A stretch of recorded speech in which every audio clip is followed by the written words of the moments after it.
کچھ لوگوں کو قرآن میں کسی فرقے کا نام نہیں ملتا، انہیں سب کے سب مسلمان نظر آتے ہیں۔ کیا واقعی سارے 73 فرقے والے مسلمان ہیں؟ آئیے قرآن سے پوچھتے ہیں۔ اللہ رب العزت قرآن میں فرماتا ہے، یہ گنوار کہتے ہیں کہ ہم ایمان لائے، تم فرما دو ایمان تو تم نہ لائے، ہاں یوں کہو کہ ہم مطیع الاسلام ہوئے، ایمان ابھی تمہارے دلوں میں کہاں داخل ہوا۔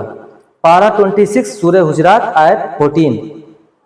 منافقین جب تمہارے حضور حاضر ہوتے ہیں تو کہتے ہیں کہ ہم گواہی دیتے ہیں کہ بے شک حضور یقیناً خدا کے رسول ہیں، اور اللہ خوب جانتا ہے کہ بے شک تم ضرور اس کے رسول ہو، اور اللہ گواہی دیتا ہے کہ بے شک یہ منافق ضرور جھوٹے ہیں۔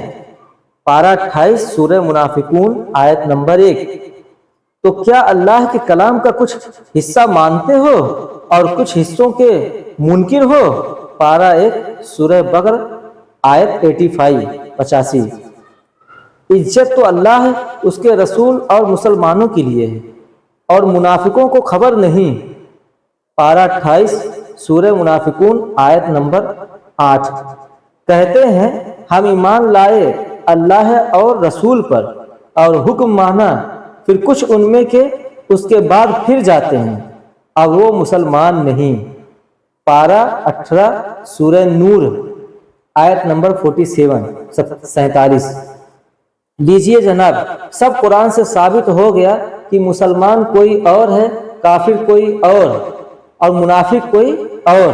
مسلمان اور کافر کے بارے میں تو جگ ظاہر ہے، مگر منافق اسے کہتے ہیں کہ دکھنے میں مسلمان جیسا ہو اور کام سے کافر جیسا، کہ خود مولا فرماتا ہے یہ اس لیے کہ وہ زبان سے ایمان لائے اور دل سے کافر ہوئے تو ان کے دلوں پر مہر کر دی گئی، تو وہ اب کچھ نہیں سمجھتے۔ پارہ 28 سورہ منافقون آیت نمبر 3۔ وہابی، دیوبندی، قادیانی، خارجی، شیعہ، اہل حدیث، جماعت اسلامی، یہ سب بد مذہب منافق ہی ہیں، اور سب 72 فرقوں والے ہی ہیں، یعنی ہمیشہ کی جہنم والے۔ یہ میں نہیں بلکہ خود مولا فرما رہا ہے۔ بے شک اللہ منافقوں اور کافروں سب کو جہنم میں اکٹھا کرے گا۔ پارہ 5 سورہ نساء آیت نمبر 140۔ اب ان نام نہاد مسلمانوں کی عبادت اور عبادت گاہوں کی اصلیت بھی خود رب سے ہی سن لیجئے۔ ان منافقوں کی مسجدیں مسجد کہلانے کے لائق نہیں، ان کی کوئی تعظیم نہیں، خود ہی پڑھ لیجئے۔ اور وہ جنہوں نے مسجد درار بنائی نقصان پہنچانے کو کفر کے سبب اور مسلمانوں میں تفرقہ ڈالنے کو، اور اس کے انتظار میں جو پہلے سے اللہ اور اس کے رسول کا مخالف ہے، اور وہ ضرور قسمیں کھائیں گے کہ ہم نے تو بھلائی چاہی، اور اللہ گواہ ہے کہ وہ بے شک جھوٹے ہیں۔ اس مسجد میں تم کبھی کھڑے نہ ہونا، یعنی حضور صلی اللہ علیہ وسلم۔ پارہ 11 سورہ توبہ آیت نمبر 107-108۔ کیا کافر بھی مسجد بناتے ہیں؟ نہیں، بلکہ یہ نام نہاد مسلمان بناتے ہیں۔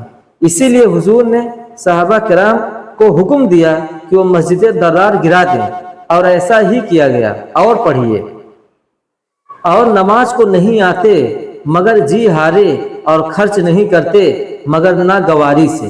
پارہ 10 سورہ توبہ آیت نمبر 54۔ یہ ہے ان منافقوں کی عبادت کا حال کہ خود رب کہہ رہا ہے کہ نماز بے دل سے پڑھتے ہیں اور زکوٰۃ بوجھ سمجھ کر ادا کرتے ہیں۔ اور پڑھیے، اور ان میں سے کسی کی میت پر کبھی نماز نہ پڑھنا اور نہ ان کی قبر پر کھڑے ہونا، بے شک وہ اللہ اور اس کے رسول سے منکر ہوئے۔ پارہ 10 سورہ توبہ آیت نمبر 84۔ اب بتائیے، جن کی مسجدیں مسجد نہیں، جن کی نمازیں نہیں، جن کی زکوٰۃ نہیں، جن کی قبر پر جانا نہیں، جن کی نماز جنازہ پڑھانا نہیں، تو کیا اب بھی ان منافقوں کو مسلمان سمجھا جائے؟ ہم سے ہر بات پر قرآن سے حوالہ مانگنے والے وہابیوں نے کیا سنیوں کو بھی اپنی طرح جاہل سمجھ رکھا ہے؟ ابھی تک میں نے صرف قرآن سے ہی بات کی ہے، ان کے دین باطل پر یہ آخری کیل ٹھوکتا ہوں، آپ بھی پڑھیے۔ وہ جو رسول اللہ کو ایذا دیتے ہیں ان کے لیے دردناک عذاب ہے۔ پارہ 10 سورہ توبہ آیت نمبر 61۔ کیا معاذ اللہ نبی کو چمار سے زیادہ جلیل کہنا ان کو ایذا دینا نہیں ہے؟ تقویۃ الایمان صفحہ 27-27۔ کیا معاذ اللہ نبی کو کسی بات کا اختیار نہیں ہے؟ یہ کہنا ان کو ایذا دینا نہیں ہے؟ تقویت الایمان صفحہ 56۔ کیا معاذ اللہ نبی کے چاہنے سے کچھ نہیں ہوتا؟ یہ کہنا ان کو ایذا دینا نہیں ہے؟ تقویت الایمان صفحہ 75۔ کیا معاذ اللہ امتی بھی عمل میں نبی سے آگے بڑھ جاتے ہیں؟